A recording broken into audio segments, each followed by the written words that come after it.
మన దగ్గర తీసుకున్న వాళ్ళకి ఈ క్లబ్ హౌస్ మెంబర్షిప్ ఏదైతే ఉందో ఫ్రీ ఉంటుంది. కొంతమంది 25,000 30,000 తీసుకుంటారు. కొంతమంది క్లబ్ హౌస్ చేస్తామని డబ్బులు తీసేసుకుని ఏదేదో చేస్తారు. సో అట్లా కాకుండా క్లబ్ హౌస్ సగం కట్టేసుకుని వదిలేసి చెప్పలేం. అదిగో పిల్లర్లు అక్కడ కనిపిస్తున్నాయి కదా, కట్టేస్తున్నాం. పిల్లర్లు వేసాం కదా, స్లాబ్ టైం పడుతుంది, ఆగండి, కన్స్ట్రక్షన్ జరుగుతుంది. 3-4 years నుంచి అదే ఉంటుంది, ఆ పిల్లర్లే కనిపిస్తాయి. సో అలా కాకుండా మన వర్క్ జరుగుతూ ఉంటుంది. అక్కడ స్విమ్మింగ్ పూల్, క్లబ్ హౌస్ అక్కడ కన్స్ట్రక్ట్ అవుతూ ఉంటుంది. సో దానివల్ల ఏమవుతుందంటే కస్టమర్స్ బిలీవ్ చేస్తారు. 70% రియల్ ఎస్టేట్ నమ్మకపోవడానికి రీజన్ ఏంటి అంటే, ఒకటి, ఈ రియల్ ఎస్టేట్ చాలా వరకు జరిగే మోసాలు, చాలా జరుగుతున్నాయి మోసాలు.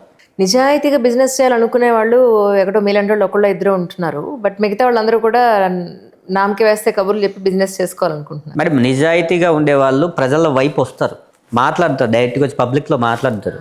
కొంతమంది ఉంటారు, సార్ నేను పేర్లు చెప్పకపోవచ్చు, బట్ వాళ్ళకే తెలుసు. ఎందుకంటే ఈ ఫామ్ ల్యాండ్ ఏదైతే ఉందో దీని గురించి చెప్పాను నేను. ఫామ్ ల్యాండ్లో ఇట్లా మోసాలు జరుగుతున్నాయి, సో మీరు జాగ్రత్తగా ఉండండి. అసలు యాక్చువల్లీ వాళ్ళ గురించి చెప్పలే, వాళ్ళ కంపెనీ గురించి చెప్పలే, ఏం చెప్పలేదు నేను.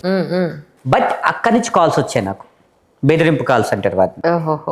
వచ్చి మీరు ఇక్కడే ఉంటారు, రియల్ ఎస్టేట్ మనం చూసుకోవాలి, నువ్వు పబ్లిక్ లో చెప్తే ఎట్లా, అది మీడియాకి వెళ్ళి చెప్తే ఎట్లా అంటే, మీ గురించి చెప్పలేదు కదండి అన్నాను. ఎవరి పేరు ఎత్తలేదు కదా, ఎవరి పేరు ఇవ్వలేదు. అక్కడ ఏంటంటే వాళ్ళ బాధ, ఇంకా వాళ్ళకి సేల్స్ పడిపోతాయో లేకపోతే ఇంకొకటి అనుకున్నారు. సో వాళ్ళు ఇంకొకరికి కాల్ చేసేది, మా ఆఫీస్ స్టాఫ్ కూడా కాల్ చేసి మీరు అక్కడ పని చేయకండి ఏదేదో చెప్పారు.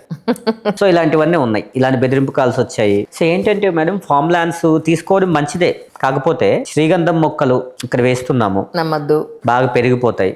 అవును, కోట్ల రూపాయలు వస్తాయి. బట్ వెయ్యొచ్చు, వాళ్ళు కంపెనీ వాళ్ళు వెయ్యొచ్చు, బట్ ఆ సాయిల్ ప్రకారం అది పెరగకపోవచ్చు, మరి మిడిల్లోనే చచ్చిపోవచ్చు. మన మిడిల్ క్లాస్ వాళ్ళు ఏం చేస్తారంటే, మొక్కలు పెరిగిపోతాయి, 12 years మనకి ఇంత డబ్బులు వచ్చేస్తే మొక్కతో మొత్తం లెక్కలు వేసుకుంటారు. 1 crore వస్తే 50 lakhs దీనికి వేసేయాలి, 50 lakhs దానికి వేసేయాలి, 20 lakhs దీనికి వేసేయాలి అని చెప్తూ ఉంటారు. సో దానివల్ల ఏమవుతుందంటే ఎక్స్పెక్టేషన్ పెరిగిపోతాయి. ఇక్కడ ఎప్పుడైతే ఎక్స్పెక్టేషన్ పెరుగుతుందో అల్టిమేట్ గా అప్సెట్ అవుతారు. సో అందులో ఇంకొకటి ఏంటంటే మేడం, ఇలా ల్యాండ్స్ మీద మోసాలు జరుగుతున్నాయి కాబట్టి అవన్నీ నేను ప్రజలకు తెలియాలన్న ఉద్దేశంతో నేను అందరికీ నాలెడ్జ్ ఇస్తున్నా. ఇప్పుడు మన ఆఫీస్లో ఉంటారు, ఎక్స్పర్ట్స్ ఉంటారు, రియల్ ఎస్టేట్ ఎక్స్పర్ట్స్. మన కస్టమర్లు ఎక్కడ తీసుకున్నా సరే కాల్ చేస్తారు నాకు, వాళ్ళని అసైన్ చేస్తా వాళ్ళకి.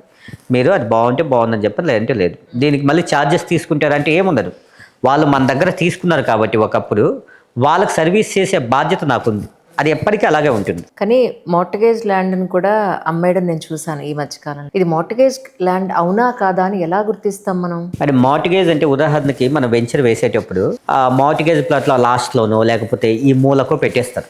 సో అది గవర్నమెంట్కి అలాగే పెట్టేయాలి. కొన్ని రోజులు డెవలప్మెంట్స్ అన్ని అయిన తర్వాత మళ్ళీ రిలీజ్ చేస్తారు గవర్నమెంట్, అప్పుడు సేల్ చేయాలి. చాలా మంది ఏం చేస్తారంటే, మార్టిగేజ్ ప్లాట్ రిలీజ్ అయిపోద్దండి, రేపు రిలీజ్ అయిపోద్ది, మీకు ఇప్పుడు తక్కువ రేటుకి ఇస్తున్నాం. ఉదాహరణకి వెంచర్లో ఒక 20,000 ఉందనుకోండి, 12,000కి ఇచ్చేస్తాం, తీసేసుకోండి అంటారు. ఒకవేళ అక్కడ డెవలప్మెంట్స్ అన్ని సరిగ్గా జరగకపోతే అక్కడ రిలీజ్ అవ్వవు మార్టిగేజ్ ప్లాట్.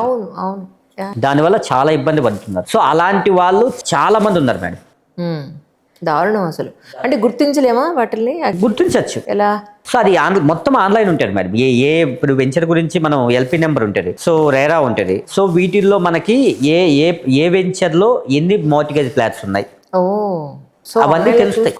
అవన్నీ తెలుసుకోవచ్చు. బట్ చాలా మందికి అది తెలియక పాప మోసపోతున్నారు. కానీ తెలుసుకోవాలంటే చాలా దారులు ఉన్నాయి మేడం. కానీ ఆ టైంలో మనకు తెలియదు, ఎందుకంటే వాళ్ళు మోటివేషన్ చేస్తారు ఆ విధంగా. అవును. రియల్ ఎస్టేట్ చాలా మంది మోటివేషన్ స్పీకర్లే. మంచి మోటివేషన్. అవును.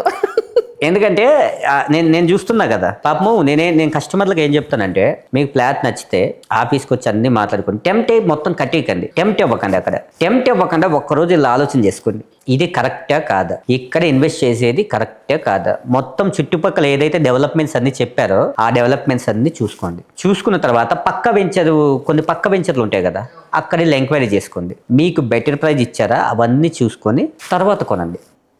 అంతేగాని డైరెక్ట్గా వెళ్ళిపోయామా, మనం మోటివేషన్ అయిపోయామా, తీసేసుకున్నామా అలా అంటే చాలా వరకు అలాగే మోసపోతున్నారు. యాజ్ ఏ రియల్ ఎస్టేట్ ఒక కంపెనీ చైర్మన్గా చెప్తున్నా, కస్టమర్లకి నేను చెప్పే సలహా ఏంటంటే మేడం, డైరెక్ట్గా వెళ్ళి కొనేయకండి, అన్నీ అబ్జర్వ్ చేయండి, అన్నీ చూసుకోండి, డెవలప్మెంట్స్ అన్ని చెక్ చేసుకోండి. ఇక్కడ కొంటే డబ్బులు కష్టపడిన డబ్బులు మేడం, ఎన్నో సంవత్సరాలు కష్టపడి దాచుకున్న డబ్బులు తీసుకెళ్ళి, కొంతమంది రిటైర్డ్ అయిపోయిన డబ్బులు తీసుకెళ్ళి ఇంకొక దగ్గర పెట్టేస్తారు, ఇంకొంతమంది ఎక్కడెక్కడో పెట్టేస్తారు. అలా చేస్తుంటే కొంతవరకు బాధ అనిపిస్తుంది, వీళ్ళు ఎందుకు రాంగ్ ప్లేస్లో ఇన్వెస్ట్ చేస్తున్నారు అనేసి. సో మనం ఏమైనా చెప్పామనుకోండి, మీ వెంచర్లో ఇన్వెస్ట్ చేయాలని ఇలా చెప్తాను అంటారు. సో అందుకని నేను ఏం చేస్తానంటే వాళ్ళకు ఒక సలహా ఇస్తా, ఎక్కడ ఇన్వెస్ట్ చేస్తున్నారంటే చూసుకోండి అని చెప్తా. అంతేగాని బలవంతంగా చేయి పట్టుకొని లాక్కొని రాలేం కదా వాళ్ళని. నిజం నిజం. సో అలా ఉంటుంది మేడం. అయితే ఇక్కడ నేను ఈ మధ్య చూస్తుంది ఏంటంటేనండి, ఒరిజినల్ గా ల్యాండ్స్ వేరే వాళ్ళు ఉంటాయి, ఎవరో మార్కెటింగ్ తీసుకుంటారు, మార్కెటింగ్ తీసుకున్న వాళ్ళు ఈ ల్యాండ్స్ మావే అంటారు. అవును. కానీ రిజిస్ట్రేషన్ అప్పుడు తెలుస్తుంది ఏంటంటే ఓ వీళ్ళు మార్కెటింగ్ తీసుకున్నారు, అవును. ఒరిజినల్ ఓనర్స్ వేరే ఉన్నారు, వాళ్ళు వచ్చి రిజిస్ట్రేషన్ చేస్తున్నారన్న విషయం అప్పుడు తెలుస్తుంది. అప్పుడు తెలుస్తుంది. అవును. సో ఇది కూడా దీన్ని ఎలా తీసుకోవాలి అసలు యాజ్ ఎ కస్టమర్ గా? యాక్చువల్లీ ఏం చేయాలంటే మేడం, మనం ఒక ల్యాండ్ తీసుకోవాలి అంటే ఆ డాక్యుమెంట్స్ అన్ని చెక్ చేసుకోవాలి. ఉదాహరణకి వాళ్ళు రేరా ఉందా లేదా, ఎల్పీ నెంబర్ ఎవరి పేరు పైన వచ్చింది, దీని ఓనర్స్ ఎవరున్నారు. కొంతమంది ఏం చేస్తున్నారంటే 1 ఎకరా తీసుకుంటారు, 1 ఎకరా రిజిస్ట్రేషన్ చేసుకుంటారు ఒక కంపెనీ, రిమైనింగ్ అనేది వేరే వాళ్ళ పేరు పైన ఉంటారు. సో ఈ ఒక ఎకరాకు మాత్రమే డీటెయిల్స్ పంపిస్తారు. సో రిమైనింగ్ అనేది వాళ్ళ ఓనర్స్ పేరు పైన ఉంటారు. సో అలా కూడా చేస్తున్నారు. కొంతమంది అయితే ఇదే మీ ల్యాండ్ అని ఇక్కడ అమ్మేస్తున్నారు. ఆ సర్వే నెంబర్ ఎలా తెలుసుకోవాలంటే, మనం ఇప్పుడు గూగుల్ లొకేషన్ ఉంది మేడం, లొకేషన్ ఏదైతే ఉందో లొకేషన్కి లాంగిట్యూడ్స్ అండ్ లాటిట్యూడ్స్ నెంబర్స్ వస్తాయి అక్కడ. ఓహో. సో దాన్ని కాపీ చేసుకొని, అది ఇస్రో భువన్ అని ఒక యాప్ ఉంటుంది మనకి, మన ఇస్రో దాంట్లోకి వెళ్ళి పేస్ట్ చేస్తే అది ఏ సర్వే నెంబర్లో ఉంది ఆ ల్యాండ్ అవన్నీ వచ్చేస్తాయి. ఆ సర్వే నెంబర్లు తీసుకెళ్ళి భూభారతిలో మనం ఎంటర్ చేయగలిగితే ఆ డీటెయిల్స్ వస్తాయి. Okay okay. సో చాలా మందికి అది తెలియక, చాలా మంది ఉదాహరణకి కొన్ని కంపెనీలు ఏం చేస్తాయంటే మార్కెటింగ్ తీసుకుంటారు, సగం అమ్ముతారు, సగం ఇంకా బాగా ఇబ్బంది అయిపోయి డబ్బులు వచ్చేస్తారు, సగం వదిలేసిపోతూ ఉంటారు. 75% 80% చాలా వరకు వెంచర్ వేసేస్తామా, మనం మొత్తం చెట్లన్నీ మొక్కలని పిచ్చి మొక్కలు వచ్చేసాయి, వెళ్ళిపోయినాం, ఇంతే ఉన్నాయి. సో అలా కాకుండా కరెక్ట్గా చేయగలిగితే, కరెక్ట్గా రియల్ ఎస్టేట్ వెంచర్స్ చేసే వాళ్ళు ప్రతి ఒక్కరు మంచిగా చేయగలిగితే చాలా మందికి డబ్బులు ఉన్నాయి కస్టమర్ల దగ్గర. ఎక్కడ ఇన్వెస్ట్ చేస్తే మోసపోతామా అనేసి వేరే దగ్గర ఇన్వెస్ట్ చేసుకుంటూ ఉన్నారు. సో ప్రపంచంలో ఒక ల్యాండ్ పైన ఇన్వెస్ట్ చేస్తారు, ఎక్కడికి పోదు మేడం. అబ్సల్యూట్లీ. కానీ చాలా మందికి తెలియని విషయం ఏంటంటే ఇంకొక దానిపైన ఇన్వెస్ట్ చేస్తారు, ఇంకొక దానిపైన ఇన్వెస్ట్ చేస్తారు. ఇవన్నీ ఎందుకు వచ్చాయంటే, ఎందుకు ఇక్కడ ఇన్వెస్ట్ చేయట్లేదు అంటే ఈ రియల్ ఎస్టేట్లో జరిగే మోసాల గురించి, మోసాల వల్ల వేరే దగ్గర ఇన్వెస్ట్ చేస్తున్నారు. కానీ బిగినర్స్కి ఏం చెప్తారు మీరు రియల్ ఎస్టేట్లో ఇన్వెస్ట్ చేయాలని అనుకునే వాళ్ళకి? ఏం చెప్తానంటే, ఫస్ట్ లీగల్గా ఈ ల్యాండ్ కరెక్ట్గా ఉందా లేదా, ఈసీ కరెక్ట్గా ఉందా లేదా, డెవలప్మెంట్స్ చుట్టుపక్కల ఉన్నాయా లేదా, దాని తర్వాత ఈ డెవలప్మెంట్స్ ఒకవేళ డిలే అయినా కూడా మనకి ఆ రేటు పెరుగుద్దా లేదా, రోడ్డుకి ఎంత దూరంలో ఉంది, దాని తర్వాత మనకి వెంచర్ వేసినప్పుడు వెంచర్లో డెవలప్మెంట్స్ అన్నీ కరెక్ట్గా ఉన్నాయా, ఎమ్యూనిటీస్ కరెక్ట్గా ఇస్తున్నారా. ఎందుకంటే డబ్బులు పెట్టేవాళ్ళు మంచి దగ్గర తీసుకుంటే ఇంకా మంచిగా ఉంటారు. చాలా మంది అది తెలియక ఎక్కడెక్కడో ఇన్వెస్ట్ చేస్తున్నారు. అందుకని బిగినర్స్కి చెప్పే మాట ఏంటి అంటే, అన్నీ చెక్ చేసుకున్న తర్వాత, ఒక 4-5 వెంచర్లు అన్నీ ఎంక్వైరీ చేసిన తర్వాత, ప్రైస్ అన్నీ కరెక్ట్గా ఉందనుకున్న తర్వాత మళ్ళీ ఇన్వెస్ట్ చేస్తే చాలా బెటర్.